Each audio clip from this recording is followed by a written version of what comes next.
Cuando yo llegué a la presidencia, una de las 3 ofertas básicas que yo tenía era cambiar el sistema de justicia. Y yo me concentré en apoyar 2 proyectos.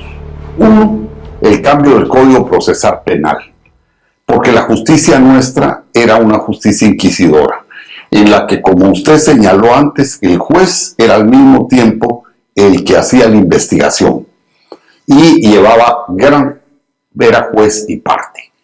Entonces, en mi tiempo, aprobamos el nuevo Código Procesal Penal. Yo fui el que le puse comuníquese y cúmplase a ese código. Y ese código fue visto como la esperanza de la renovación de la justicia en mi país.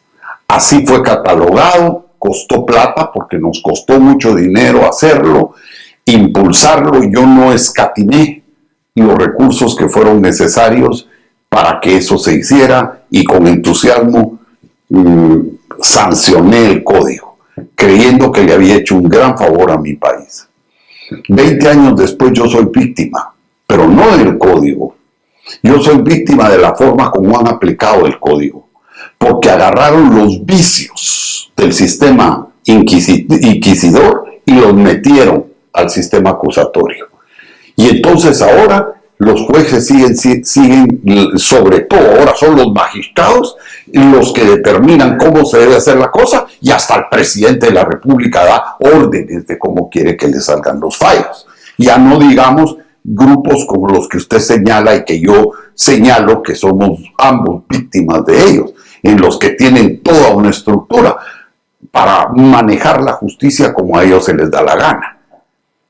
Ahora yo veo, están por elegirse las nuevas comisiones, por elegirse los nuevos magistrados, y esto es una cosa impresionante. Todo el mundo anda viendo a quién van a poner. ¿Por qué? Porque esa es su garantía para la protección de sus maldades. Entonces, en el otro aspecto que yo impulsé fue el de la justicia de paz. Porque fíjese que en Guatemala los jueces de paz eran los alcaldes. Entonces el alcalde era electo por un partido político y era electo alcalde y juez de paz. ¿Qué sucedía? Que la justicia de paz estaba totalmente politizada y era un instrumento realmente de persecución. Y la verdad es que la justicia de paz debe ser muy cristalina y debe ser muy pronta, debe tener unas características muy especiales, porque es en la que la gente tiene contacto, es donde él puede ir a recurrir cuando hay un robo, puede acercarse para un problema familiar, etc. Hay tanto que el juez de paz tiene que resolver. Entonces yo, cuando entró la nueva administración, les dije, bueno, ¿cómo vamos a hacer esto? Ellos me presentaron un proyecto, empezar a hacer juzgados de paz, ya con personal capacitado, e ir poco a poco eliminando los alcaldes de la judicatura, porque había alcaldes que ni leer sabían, ¿verdad?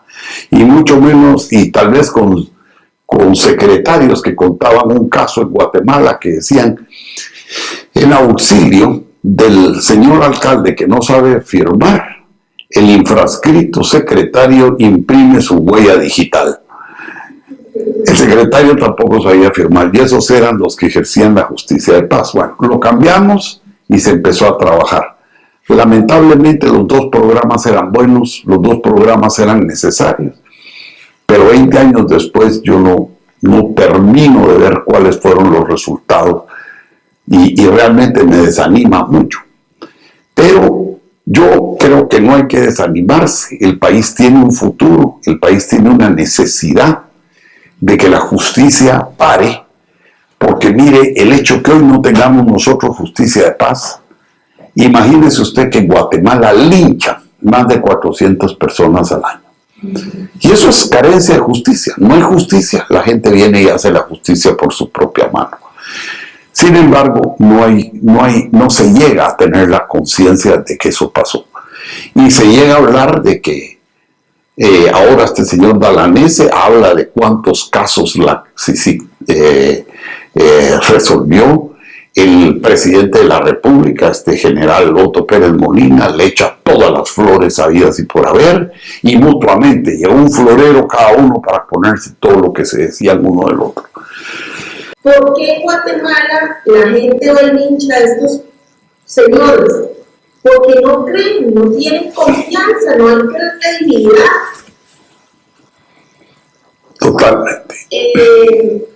Entonces, cuando la gente empieza a perder esa credibilidad, porque desea que la administración de justicia es uno de los pilares fundamentales de toda sociedad, porque si usted va a invertir a un país, por ejemplo, quiere invertir a Guatemala, y sé que ya contrato que no voy a tener acceso a la justicia, porque voy a tener que comprarla, y tengo otras creencias que no digo, mejor ahí dejo.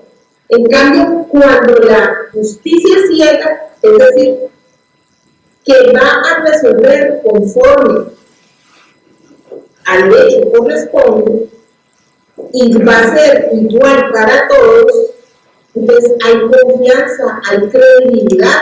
Por ejemplo, esta gente que tiene tanto dinero en Guatemala, aquí, o sea, aquí lo reprochable no es que ellos tengan dinero, ni que tengan sus empresas, es que utilizan los poderes del Estado para que obedezcan a sus intereses. Y ese es el problema. Si uno hace conciencia, mire que tanto como el más rico como el más pobre van a ser tratados ante la ley de la misma forma, entonces hay credibilidad. Pero si no hay confianza en la justicia, se toma por mano propia. Y además, como yo sé que yo compro a todo el mundo, pues entonces a mí se me ocurrió y mato a 5 señores. Digo, de matarlos, entonces no me va a pasar nada. Eso es lo grave. Y lo más grave es que los extranjeros lleguemos sin ninguna sensibilidad de todo eso, porque basta con ir a Guatemala para saber que hay niños que tienen hambruna, gente que vive en condiciones en un ranchito que lo que tiene es un fogón y una hamaca para dormir en pisos de tierra. Todas estas inversiones en la justicia, que todos los intentos son válidos, pero si de verdad los extranjeros, la comunidad internacional tuviera conciencia y mística y pasión para hacer eso, las cosas funcionarían de otra forma. Y yo sí creo que, como Martin Luther King, que dijo, yo tengo un sueño, yo creo que todos los seres humanos tenemos que seguir teniendo ese sueño, ese sueño es hacer de justicia. Hay personas rectas, decentes, lo que pasa es que otros tuercen las cosas y otros permitimos que las dejen torcer. Aquí el mensaje desde mi punto de vista es que Guatemala tiene que racionalizar, tiene que ser Guatemala. La ayuda internacional tiene que ser de cooperación, de transferencia de conocimiento, de transferencia de cómo realizar investigaciones, pero que sean los mismos guatemaltecos los que resuelvan sus problemas de administración de justicia. Totalmente de acuerdo con usted. Ayer en un programa de televisión en Beacanal yo dije, lo dije bien claro, es decir, nosotros no podemos pensar que la CICIG sea el Chespirito que va a venir a defendernos, ni el Superman, ni Batman, ni cosa por el estilo. Aquí los guatemaltecos son los que tenemos la responsabilidad de ver cómo vamos a hacer que la justicia camine. De otra forma, no hay país, pero mucha gente en Guatemala le apostó mucho a la CICIG. Mucha gente creyó que iba a ser una instancia que iba a venir a reducir sustancialmente la impunidad, y tantos informes que se habían dado a conocer de Naciones Unidas, de la OEA, de unos índices impresionantes de impunidad, y eso no ha cambiado.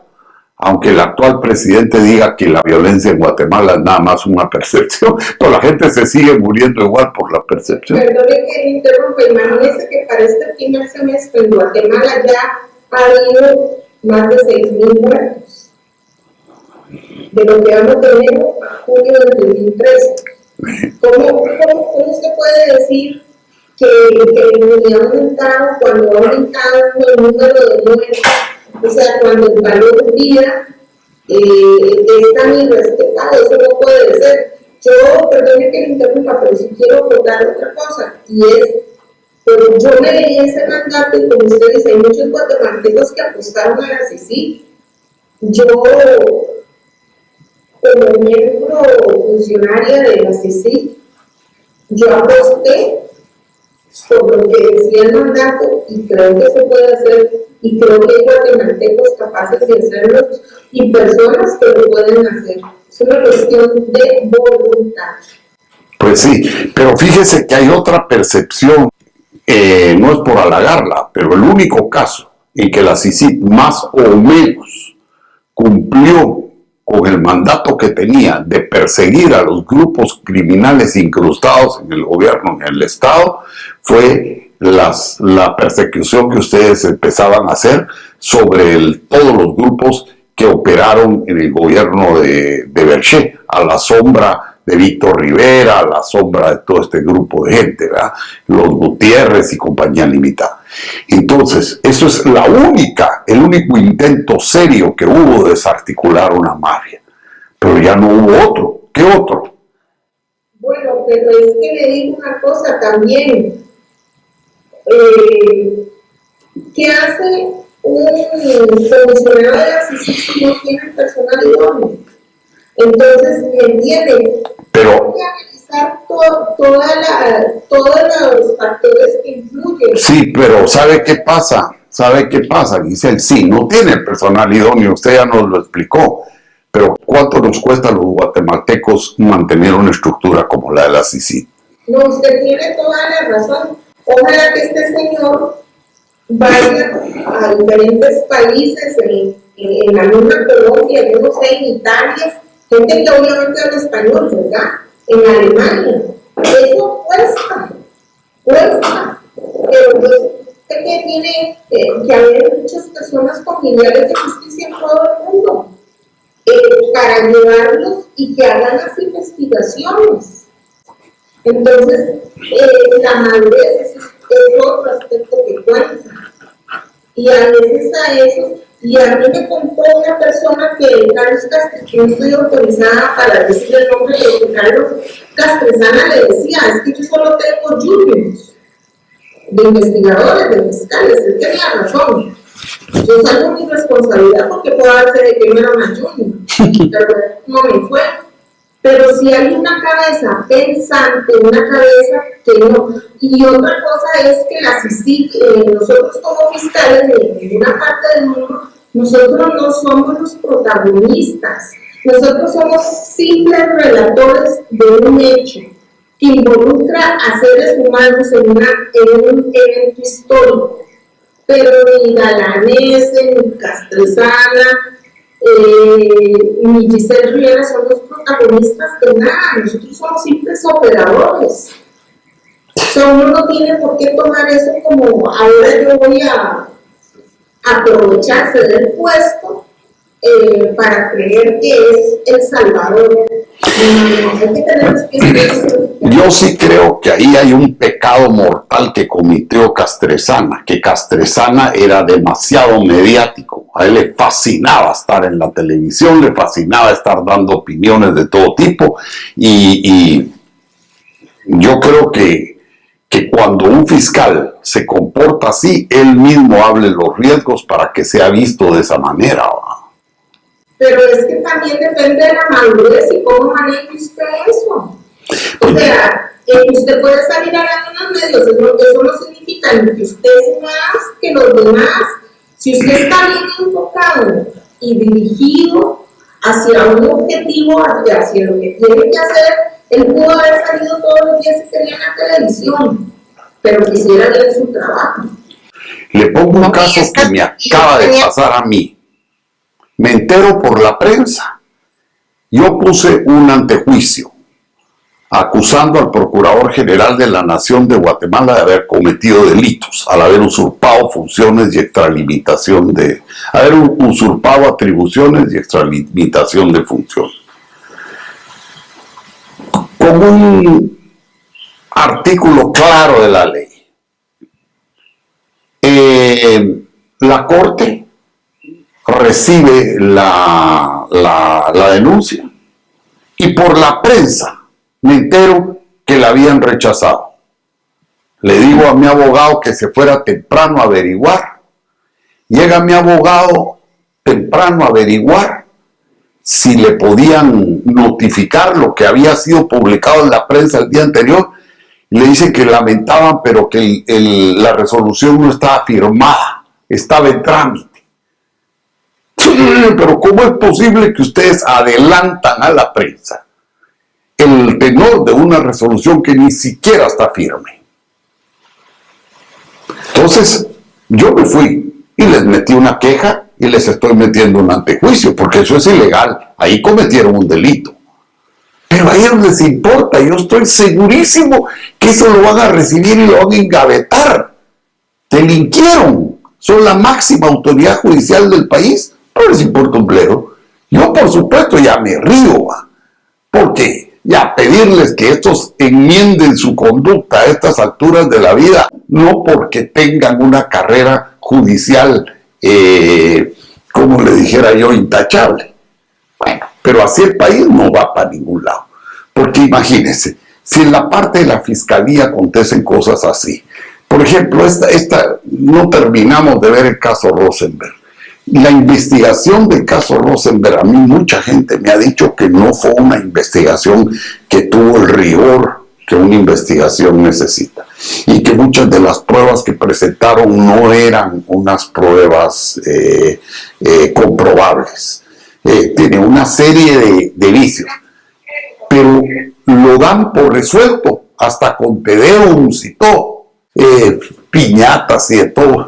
Digo, bueno, ¿y qué pasó? Se queda eso en el entredicho. Claro, la gente duda, pero y bueno, es como también la investigación de Monseñor Gerardi.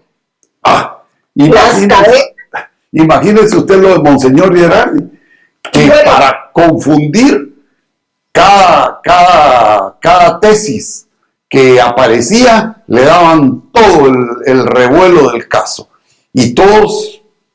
Y uno dice, bueno, ¿a quiénes se protegió en cada una de esas investigaciones? Y así yo le podría mencionar 20 investigaciones más, que quedaron en veremos. Mire usted todo lo que pasó con la muerte de los parlamentarios centroamericanos. Bueno, yo sí le puedo decir quién lo hicieron, porque estoy muy segura de esa investigación.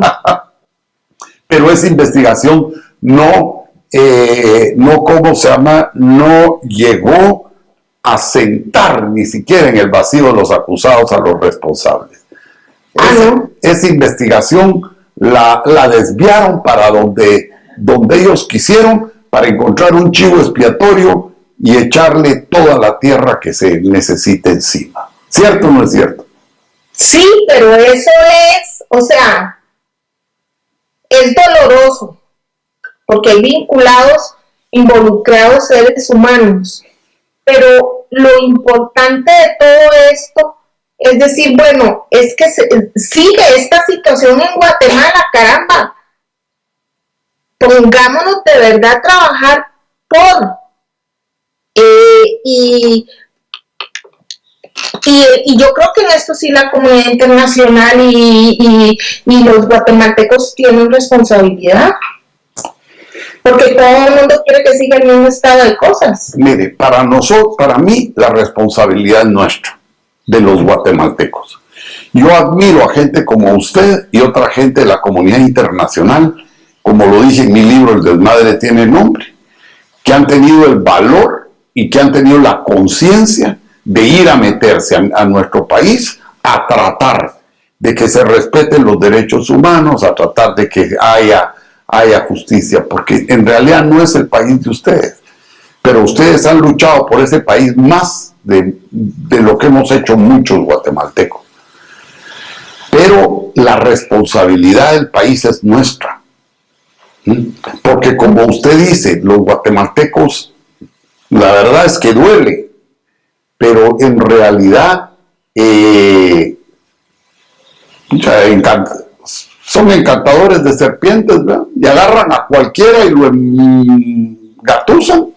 Mire a este señor Castrezana, dice que hasta le pusieron de todo, pues, de todo lo que él necesitaba para estar feliz. Olvídese el sueldo era indicativo.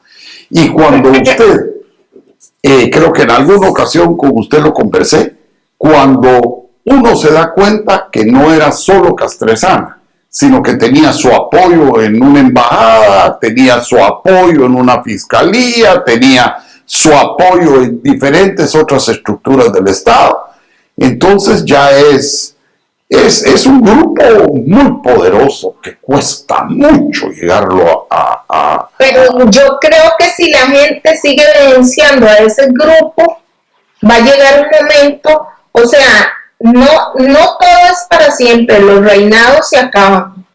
Bueno, mire, yo sí le puedo dar testimonio de eso, Giselle, porque el primero en denunciar esta estructura en el país fui yo hace 20 años.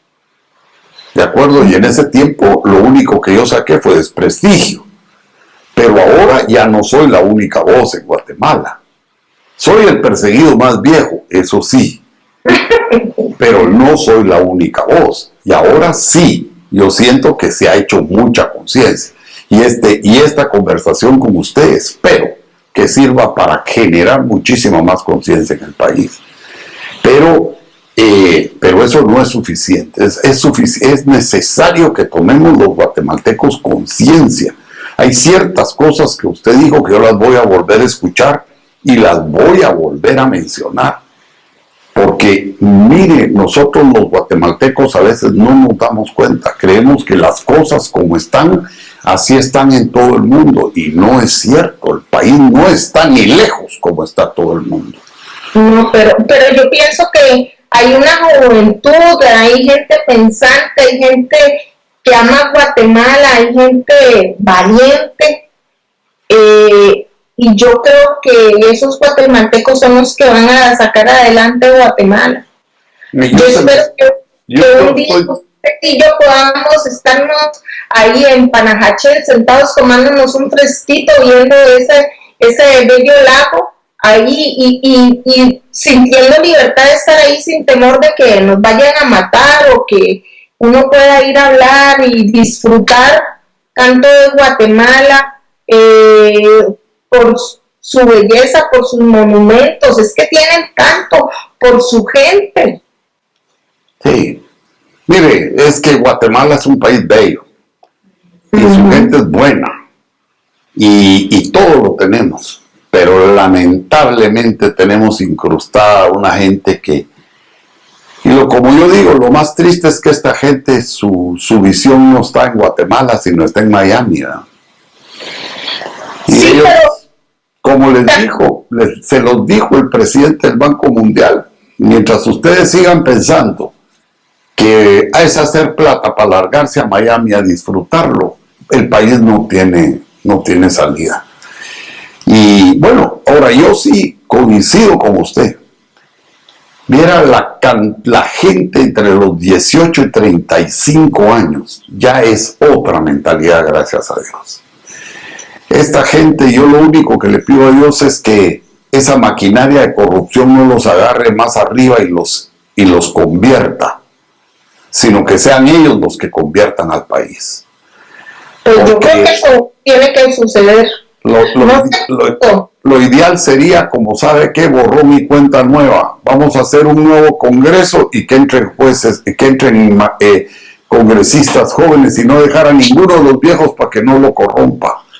Y así, pero es difícil, ¿verdad? Pero es que sabe que no puede ser tampoco así porque la experiencia es una gran maestra. Pero no podemos echar a la gente mayor porque la gente mayor es la que tiene ese acervo, ese arraigo. También hay gente mayor, honesta y buena y capaz. Sí la hay, pero es que ¿sabe qué pasa? Que cuando uno se da cuenta de lo que en nuestro país ha pasado, ya la experiencia que uno ve, uno quisiera que mejor no la tuvieran, porque es una experiencia. Mire usted, ¿cómo le parece el Congreso de la República de Guatemala? No ha emitido una sola ley en todo el año usted. Los juzgados, mire, no, es una cosa increíble. Bueno, Giselle, yo creo que ya hemos abusado mucho de usted. Ya debe estar cansada. No se preocupe, espero que haya cosas que le hayan quedado claras y yo siempre voy a hablar así como le digo a usted las cosas. Lo que sí le garantizo es que esta no es la última vez. Ok, porque yo creo que vamos a tener un programa espectacular. Su aportación es muy buena, muy buena. Y ya ahora que fuera de la entrevista, don Jorge, yo espero que este señor sí haga algo bueno. Se lo digo a Dios de verdad. El colombiano. ¿Sabe qué vamos a hacer? Ajá. Le vamos a mandar esta entrevista ya editada, se la vamos a mandar para que la oiga. ¿Verdad? Bueno, yo no sé si eso será un aporte. Sí, pero es un aporte. Créame que es un aporte porque por lo menos le pone la luz a María enfrente, ¿verdad? Que se dé cuenta que si él se deja, lo van a montar en jets, le van a presentar novia, y ahí acabó su carrera. No, este señor yo creo que, yo no sé cuántos años tendrá él, si como 58, 60, o más, pero yo creo que el señor, le pido a Dios, no se lo vi ahí en una foto y vi su trayectoria, hoy le estuve leyendo en la mañana, y yo digo, bueno, tal vez, claro, ayer una muchacha de Guatemala, una periodista me decía, no, a ese también lo van a comprar y va a pasar lo mismo, y yo, no hay que ser pesimista, es que uno tiene que también ser positivo. Sí. Porque si todo, yo sé que Guatemala es un caso, pero es que, Dios mío, hay que luchar, porque si dejamos de luchar, entonces, ¿qué va a pasar, verdad? Y vean, porque yo le digo, en este país, en Costa Rica, también hay mucha corrupción ahora. Lo que pasa es que yo creo que aquí son más agazapados, ¿me entiende? Y hacen actos de corrupción, pero no matan. Bueno, lo que sí le digo es que vamos a ver cómo le hacemos llegar esto a este señor hasta con estas últimas reflexiones. A ver si logramos que esto le abra los ojos y que no se vaya a dejar. Que Dios quiera. Yo me imagino que es un hombre muy inteligente. Bueno, y sobre todo lo que usted dice, si él es un fiscal, es un fiscal. Ya sabrá lo que tiene que hacer. Vaya pues, Giselle, un abrazo y muchísimas gracias. Con mucho gusto. Espero que por lo menos en Costa Rica o en Panamá nos podamos tomar un cafecito.